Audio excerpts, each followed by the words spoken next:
राधे राधे सकलके नमस्कार। गोपाल सोना रान्नाघर चैनेले नतून एकटी पर्वे आपनादेर सकलके जानाई स्वागत।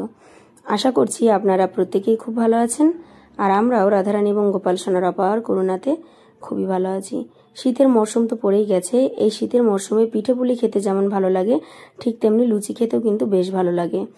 আজকে আমি তৈরি করছি ধবধবে সাদা ফুলকো দই লুচি। তো কথা দিচ্ছি একবার বাড়িতে এইভাবে এই দই লুচি তৈরি করে দেখুন, সারা জীবন এর স্বাদ মুখে লেগে থাকতে বাধ্য হবে এবং একটা খেয়ে কিন্তু মন ভরবে না। তো আশা করছি রেসিপিটা আপনাদের ভীষণই ভালো লাগবে, তাই না স্কিপ করে সম্পূর্ণ রেসিপিটি দেখে পাশে থাকার জন্য অনুরোধ রইল। তো চলুন চটপট কথা না বাড়িয়ে রেসিপিটি শুরু করা যাক। তো বন্ধুরা, দই লুচি তৈরি করার জন্য সবার প্রথমে আমার যে বিশেষ উপকরণটি লাগবে সেটি হচ্ছে দই। তো দেখুন এখানটা আমি 1 বাটি পরিমাণ টক দই নিয়ে নিয়েছি। এছাড়া লাগবে হচ্ছে ময়দা। তো দেখুন আমি একটা পাত্র নিয়ে নিয়েছি এবং এর মধ্যে আমি নিয়ে নিচ্ছি পরিমাণ মতো ময়দা। এখানে আপনারা আপনাদের প্রয়োজন অনুযায়ী ময়দার পরিমাণটা বাড়িয়ে অথবা কমিয়ে নেবেন। তো দেখুন আমি কিন্তু পরিমাণ মতো ময়দা নিয়ে নিয়েছি। এইবারে ময়দাটাকে খুব ভালোভাবে কিন্তু ময়াম দিতে হবে। তো ময়ামের জন্য এখানটা আমি ঘিয়ের ব্যবহার করছি। এখানটা আমি নিয়ে নিয়েছি গৌরী গোপাল বিশুদ্ধ খাঁটি গাওয়া ঘি, 1 নাম্বার ব্র্যান্ডেড প্রোডাক্ট। এটা আমাদের নিজস্ব প্রোডাক্ট। যদি আপনারা এই খাঁটি গাওয়া ঘি অর্ডার করতে চান তবে আপনারা অবশ্যই ফেসবুক পেজে গিয়ে টেক্সট করবেন এবং আপনাদের অ্যাড্রেস লিখে পাঠাবেন, তাহলে কিন্তু ডেলিভারি হয়ে যাবে। তো বিশুদ্ধ খাঁটি গাওয়া ঘি আশা করছি একবার খেলে আপনারা পুনরায় আবারও নিতে বাধ্য হবেন।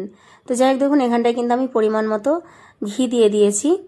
এইবারে দিয়ে দিচ্ছি এখানটায় 1 চিমটে পরিমাণ নুন এবং খুব ভালোভাবে এই দুটো উপকরণকে আমি হাতের সাহায্যে মিশিয়ে নেব এবং খুব ভালোভাবে কিন্তু ময়দাটাকে ময়ান দিয়ে নেব।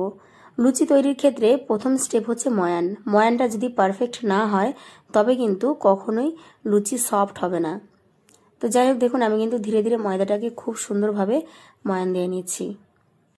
তো বন্ধুরা দেখুন এদিকে কিন্তু ময়দাটা খুব ভালোভাবে ময়ান দেওয়া হয়ে গেছে।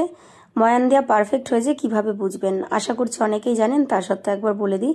যখন হাতে ময়দাটা নিয়ে মুঠ করবেন একটা দলা পাকিয়ে যাবে তখন বুঝতে পারবেন যে ময়ানটা একদম পারফেক্ট হয়েছে। তো যাই হোক ময়ান তো দেওয়া হয়ে গেছে। এবারে দেখুন আমি যে টক দইটা নিয়েছিলাম সেই টক দইটা এখানটায় আমি দিয়ে দিয়েছি। আর প্রথমেই কিন্তু জল দিয়ে ডোটাকে মাখবেন না। আশা রাখা যায় টক দইয়ে 60%-এর উপরে ডোটা রেডি হয়ে যাবে। আবার অনেক ক্ষেত্রে ময়দার পরিমাণ কম হলে পুরোপুরি হয়ে যাবে।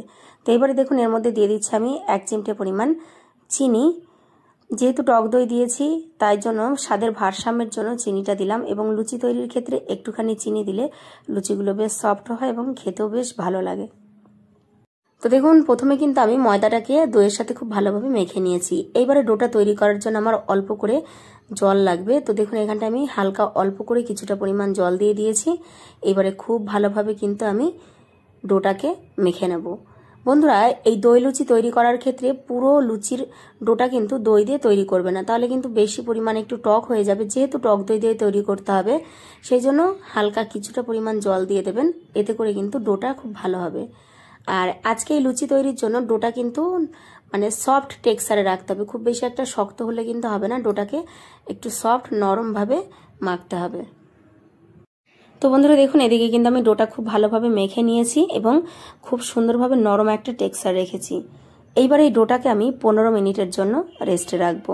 তো দেখুন কতটা সফট হয়েছে ডোটা। 15 মিনিট খুব ভালোভাবে একটা পাত্র দিয়ে ঢাকা চাপা দিয়ে রেস্টে রেখে দেবো, এতে করে ডোটা ভীষণই ভালোভাবে সেট হয়ে যাবে এবং লুচিগুলো কিন্তু খুবই সফট এবং সুন্দর হবে খেতে। ফিরে আসছি 15 মিনিট পর। তো বন্ধুরা দেখুন ফিরে এলাম 15 মিনিট পর। এদিকে কিন্তু দেখুন ডোটা ভীষণ ভালোভাবে সফট হয়ে গেছে, মানে এক কথায় একদম নরম স্পঞ্জের মতো। তো এবারে হাত দিয়ে আর একটু হালকা আমি মেখে নিচ্ছি। তো বন্ধুরা এদিকে দেখুন ডোটা কিন্তু লুচি তৈরির জন্য একদম পারফেক্টলি রেডি হয়ে গেছে। এইবার আমি এই ডো থেকে কিন্তু লেচি কেটে নেব। তো বন্ধুরা দেখুন একে একে কিন্তু আমি ডোটা থেকে খুব সুন্দরভাবে লেচি কেটে নিয়েছি। এইবারে আমি একে একে লুচিগুলোকে ভেজে নেব।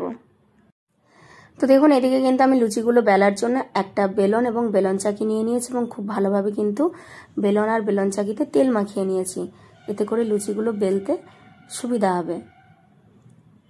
বাড়িতে একবার বন্ধুরা এইভাবে দই লুচি তৈরি করে দেখবেন, এতটা সুন্দর লাগবে, মানে আপনাদেরকে কথা দিচ্ছি একটা খেয়ে তো মন ভরবেই না। আর লুচি করলে কিন্তু মনে হবে দই লুচি করে খাই। তো যাই হোক দেখুন এদিকে কিন্তু লুচিগুলো খুব সুন্দরভাবে বেলে নিয়েছি। একটু এভাবে পাতলা টেক্সচারে বেলার চেষ্টা করবেন, এতে করে কিন্তু লুচিগুলো মানে ফুলবে আর খেতেও বেশ ভালো লাগবে। তো দেখুন বন্ধুরা এদিকে কিন্তু লুচিটা বেলে নিয়েছি, এইভাবে বাকি লুচিগুলো আমি বেলে নেব। তো দেখুন এদিকে লুচিগুলো ভাজার জন্য কিন্তু আমি কড়াই বসিয়ে দিয়েছি এবং কড়াইটাকে আগে থেকে আমি গরম করে নিয়েছি। এবার এর মধ্যে দেখুন দিয়ে দিয়েছি পরিমাণ মতো রিফাইন অয়েল। তো এদিকে দেখুন তেল কিন্তু খুব ভালোভাবে গরম হয়ে গেছে। এইবারে দিয়ে দিয়েছি আমি লুচিটা দেওয়ার পরে কিন্তু বারবার করে এইভাবে একটুখানি হাতা বা খুন্তি যেটাই থাকুক না কেন এইভাবে তেল ছিটিয়ে দিতে হবে লুচির ওপরে, তবে কিন্তু লুচিগুলো ভীষণ ভালোভাবে ফুলে উঠবে। তো যাই হোক দেখুন এদিকে কিন্তু লুচিটা কত সুন্দরভাবে ফুলে উঠেছে। তো আমার ফার্স্ট লুচিটা কিন্তু ভাজা কমপ্লিট হয়ে গেছে। এইবার এই পর্যায়ে আমি তেল ছেঁকে নামিয়ে নেব এবং সেম একইভাবে আমি আরও একটা লুচি আপনাদেরকে ভেজে দেখিয়ে দিচ্ছি। তো দেখুন লুচিটা দেওয়ার পরেই কিন্তু এইভাবে একটুখানি প্রেস করে দিতে হবে, হয় তেল ছিটিয়ে দেবেন বা তেলের ওপরে এইভাবে লুচিটাকে একটু প্রেস করবেন, অটোমেটিক্যালি লুচিটা ফুলে যাবে। তো দেখুন কত সুন্দরভাবে ফুলেছে। তো এবারে লুচিটাকে আমি তুলে নেব এবং সেম একইভাবে আমি বাকি লুচিগুলো ভেজে নেব। তো বন্ধুরা ফাইনালি দেখুন রেডি হয়ে গেছে কিন্তু আজকের এই দুর্দান্ত স্বাদের নরম তুলতুলে ফুলকো ফুলকো সাদা ধবধবে দই লুচি। একবার নিজেরাই দেখুন যে লুচিগুলো কতটা নরম এবং সফট হয়েছে। হাতে নিয়ে এইভাবে মুঠ করলে কিন্তু একদম চুপসে যাচ্ছে আর মুখে দেয়া মাত্র পুরো মিলিয়ে যাবে। আপনি ভাবতেই পারবেন না যে এটা ময়দার লুচি, মনে হবে যেন কোনো একটা তুলো মুখে দিয়ে খাচ্ছেন, মানে এতটা সফট। বাড়িতে একবার অবশ্যই যে কোনো পূজা পার্বণে বা যে কোনো নিরামিষ দিনে এইভাবে দই লুচি তৈরি করে আলুর দম অথবা ঘুগনির সাথে পরিবেশন করে দেখবেন, প্রত্যেকে কিন্তু ভীষণই পছন্দ করবে। তো দেখলেন কতটা ইজিলি ছিঁড়ে গেল এবং কতটা সফট হয়েছে। তো কথা দিচ্ছি বাড়িতে একবারই দই লুচি তৈরি করে দেখুন, মানে একটা খেয়ে তো মন ভরবেই না এবং এর স্বাদ সারা জীবন মনে রাখতে বাধ্য হবেন। তো ফাইনালি আশা করছি বন্ধুরা আজকের এই দুর্দান্ত স্বাদের দই লুচি রেসিপিটা আপনাদের ভীষণই ভালো লেগেছে। যদি ভালো লেগে থাকে তাহলে অবশ্যই ভিডিওটিকে একটি লাইক কমেন্ট শেয়ার করবেন এবং চ্যানেলে যদি নতুন বন্ধু হয়ে থাকেন তাহলে অবশ্যই চ্যানেলটিকে সাবস্ক্রাইব করে আমার গোপাল সোনার পাশে থেকে অনেক অনেক ভালোবাসা দিয়ে সাপোর্ট করে যাবেন। আর এরকম নিত্য নতুন রেসিপি পেতে চ্যানেলের সাথে জুড়ে থাকতে একদম ভুলবেন না। আজকের এই ভিডিওটা যদি আপনারা ফেসবুক অথবা ইনস্টাগ্রাম থেকে দেখে থাকেন তাহলে অবশ্যই পেজ দুটিকে ফলো করবেন এবং অনেক অনেক ভালোবাসা দিয়ে আশা করছি পাশে থাকবেন। তো নেক্সট কি ধরনের রেসিপি দেখতে চান অবশ্যই কমেন্ট বক্সে জানাবেন। আজ ভিডিওটা এখানেই সমাপ্ত করছি। দেখা হবে আবারও একটা সুন্দর রেসিপি এনে নতুন একটা পর্বে আপনাদের সঙ্গে। ততক্ষণ পর্যন্ত আপনারা সকলে খুব ভালো থাকবেন, সুস্থ থাকবেন এবং গোপাল সোনা রান্নাঘর চ্যানেলের সাথে সবসময় জুড়ে থাকবেন। তো আপনাদের সকলের জন্য রইল অনেক অনেক ভালোবাসা এবং শুভকামনা। রাধে রাধে, জয় গোপাল।